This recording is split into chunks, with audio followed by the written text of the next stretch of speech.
이스라엘을 이 블레셋이라는 나라가 정말로 끝없이 계속해서 괴롭히고 있습니다. 그래서 이 사울은 이 블레셋과의 전쟁을 꼭 이겨내고 싶은 상황이었습니다. 하지만 이 사울이 전쟁에서 이기기 위해 선택했던 모든 결정들이 하나님의 뜻을 벗어나고 있습니다.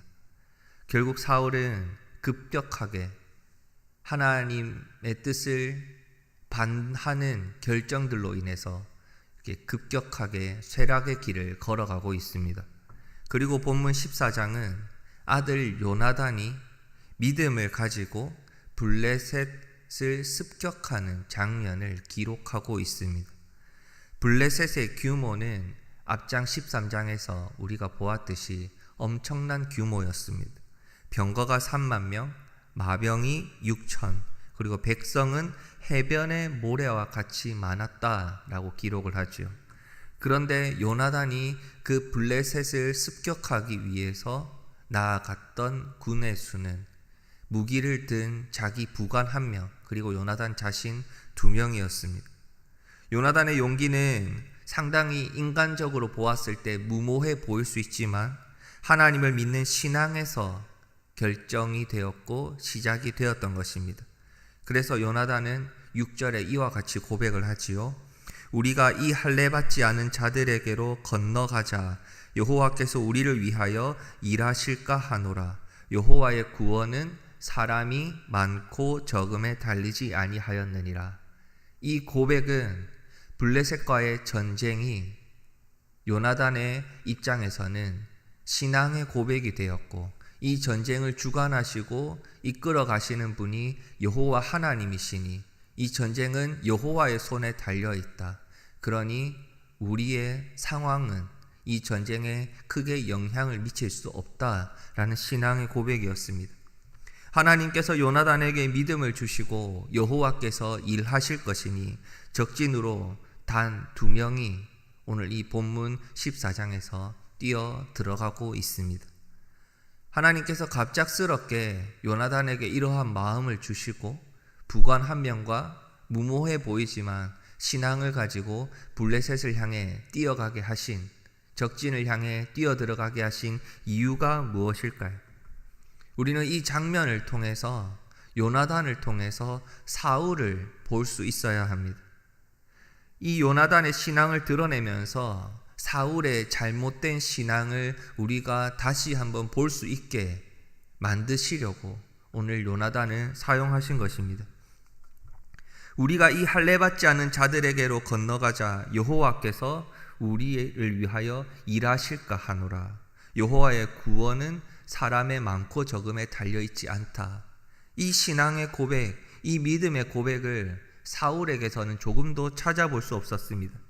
요나단은 이 전쟁이 하나님께 속해 있고 하나님이 주관하고 계시기 때문에 승리와 패배는 하나님의 손에 달려 있다라는 것을 믿음으로 고백하고 적진으로 뛰어간 것입니다. 그러니 오늘 이 요나단을 통해서, 그리고 그 요나단의 신앙과 반대하는 이 사울을 보면서 우리는 무엇을 깨달을 수 있어야 합니까?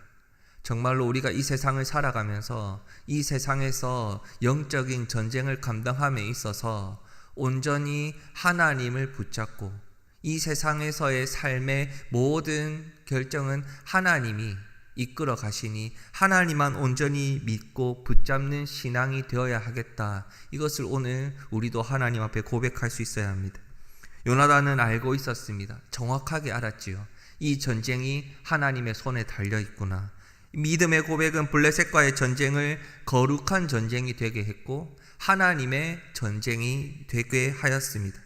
결국 23절에 보면 여호와께서 그날에 이스라엘을 구원하셨다라고 이 전쟁의 주관자가 하나님이셨고 승리로 이끄셨다는 것을 결론 지으면서 오늘의 사건이 마무리되는 것을 볼 수 있습니다. 우리는 이 시대에 누구와 어떤 전쟁을 감당해 가고 있습니까? 우리가 싸울 대상은 계속해서 하나님의 뜻을 반하며 죄를 짓게 만드는 영적인 유혹, 정말로 공중권세 잡고 있는 이 견고한 진, 영적인 악한 세력들과 매일같이 싸우고 있습니다. 이 전쟁의 승패, 전쟁에서의 승리 하나님께서 약속하셨고 우리가 반드시 이 영적인 전쟁을 이겨나갈 것임을 믿으십니까? 이 믿음의 근거가 무엇입니까? 이 전쟁의 주관자는 하나님이시다. 내 삶의 모든 것을 결정하시고 붙드시고 책임지시는 분은 하나님이시다라는 믿음의 고백을 통해서 우리가 오늘을 살아가는데 하나님이 반드시 승리를 약속하실 것이다 라고 고백할 수 있는 것입니다. 15절, 들에 있는 진영과 모든 백성들이 공포에 떨었습니다. 부대와 노략군들도 떨었습니다. 땅이 진동을 했지요. 하나님께서 전쟁을 시작하시고 이 요나단을 그 블레셋 진영에 보내셨을 때 모두가 떨었습니다. 이 큰 떨림을 성경에서 보면 어떻게 설명하고 있습니까? 하나님이 떨리게 하심이었더라 라고 설명을 붙이고 있습니다. 이 전쟁을 하나님께서 인도하셨다라는 것을 정확하게 설명을 하시지요. 하나님이 하나님의 반하는 모든 것들을 떨리게 하셨고 무너지게 하셨고 쓰러뜨리시며 하나님의 뜻을 따라 순종하는 자, 하나님의 말씀에 순종해서 한 걸음을 걸어가는 자, 적진에 무모하지만 믿음으로 뛰어들어가는 자에게 하나님께서 승리를 약속하셨다고 오늘 말씀하시는 것입니다. 여호와께서 우리를 일하십니다. 승리의 근거와 이유는 오로지 그 전쟁의 주관자가 되시는 하나님께 있습니다. 요나단이 치르는 전쟁이 하나님의 손에 있다면 여호와의 구원은 사람이 많고 적음이 아니라 오직 하나님의 뜻 가운데 있다는 신앙의 고백으로 오늘 말씀이 마치게 되는 것입니다. 우리 삶을 정말로 온전히 하나님께 맡기는 삶을 살아가고 계십니까? 하나님만을 온전히 붙드는 삶을 살아가고 계십니까? 우리가 상대해야 할 대적을 하나님의 손에 맡기고 계십니까? 그럼 내 안에서 나의 능력으로 오늘을 살아가려고 애쓰는 것이 아니라 겸손히 하나님의 뜻을 한 번 더 구하며 하나님께 밀착되어 붙어 살아가는 삶을 살아가야 하는 것입니다. 그럼 온 세상은 떨어도 하나님께 꼭 붙어 있는 우리는 오직 승리의 확신 속에 오늘을 살아가게 될 것입니다. 우리 삶의 아주 작은 부분에서부터 하나님은 개입하고 계시고 간섭하고 계십니다. 하나님이 책임지시고 인도하심을 믿고 믿음대로 오늘 하루도 나의 전부를 하나님께 맡기고 하나님만 의지하고 살아가시는 우리 갈매교회 성도님들 되시기를 소망합니다. 마지막으로 요나단과 대비된 이 사울의 모습을 통해서 우리의 잘못된 신앙을 한번 점검해 보기를 소망합니다. 18절에 보면 사울이 아히야에게 이르되 하나님의 궤를 이리로 가져오라 합니다. 하나님의 궤를 가져오라. 하나님의 궤는 에봇이고요. 이 에봇은 하나님의 뜻을 물어볼 수 있는 도구였습니다. 이 전쟁터에서 갑자기 사울이 그 에봇을 가져오라 한 이유가 무엇일까요?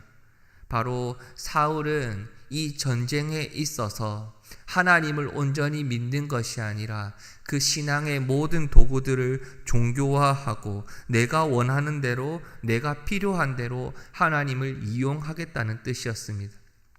오늘 이 사울이 이 상황 속에서 하나님의 궤를 에봇을 가져오라고 명령했던 이유는 하나님을 이용해서 내 뜻을 펼쳐 보이겠다는 하나의 교만이고 욕심이었습니다.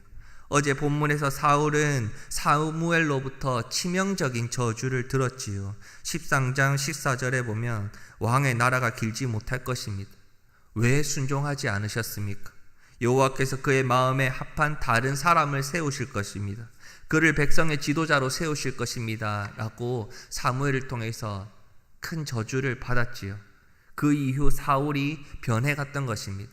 사울은 점점점 하나님에게서 멀어졌던 것입니다.